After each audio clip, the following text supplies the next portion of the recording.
Na een Lietse mannen is het panwerk weer iepen en is er in de binnenstad van Dokkum weer plak voor 96 extra auto's. Soms vallen puzzelstukjes in elkaar. Hè. Hij was aangekeurd, dan hebben we direct ingrepen. We hadden de aannemers, we hebben een protte werk door contact met opname. En toen kon de WMR een kraan vrij spelen in Grensland, uit het aardbevingsgebied waar ze aan het slopen zijn. En dat had ze even stilzetten en toen ben ze hierheen gekomen.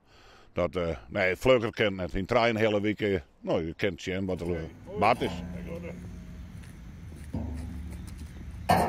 Had dat snelle handel en alles te krijgen hoor mij het nijs dat de koning in april volgend jaar deze kant op commercieel? Nee, daar hebben we geen parkeerplakken van Nederland voor het Koningshuis, maar wij zwaren wel dat we eraan op klaar zijn.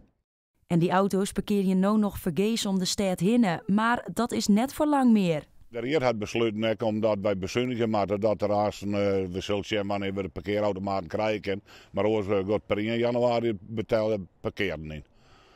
Ja, wat zullen de meesten dan betalen hier in Dokkum om te parkeren?